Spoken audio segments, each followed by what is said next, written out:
हजरत अमीन और फातिमा गांव के खेत में एक साथ हैं। उनकी हंसी शांत वातावरण में गूंज रही है। फातिमा ने हजरत अमीन की ओर देखा। उसकी आंखों में अनकहे स्नेह की गहराई झलक रही थी। अमीन, हम हमेशा दोस्त रहेंगे, है ना? हजरत अमीन सिर हिलाते हैं। उनकी वफादारी अटूट है। हाँ फातिमा, हम हमेशा दोस्त रहेंगे। उनके बीच अनकहे भावों के बावजूद उनका बंधन मजबूत रहता है।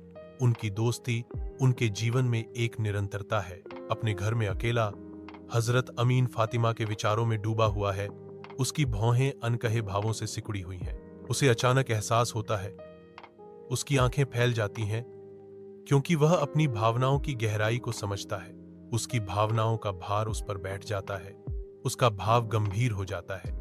इस खुलासे से प्रेरित होकर उसकी आंखों में एक दृढ़ संकल्प मजबूत होता है। वह अपनी मुद्रा को सीधा करता है। उसे उससे अपनी भावनाएं व्यक्त करनी होंगी। यह फैसला उसके दिल में दृढ़ है। हजरत अमीन फुसफुसाते हैं। उनकी आवाज नए दृढ़ संकल्प से भरी हुई है।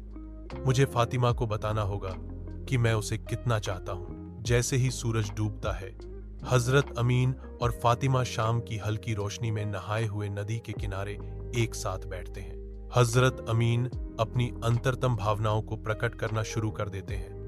उनका चेहरा भावना से गंभीर है। फातिमा ध्यान से सुनती है।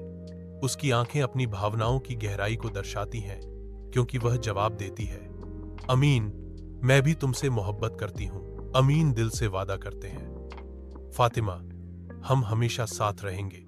फातिमा के कोमल जवाब हमेशा डूबते सूरज की चौकस निगाहों के नीचे उनके बंधन को सील कर देता है। नदी बहती रहती है, उनके बढ़ते स्नेह और साझा समझ की मूक गवाह।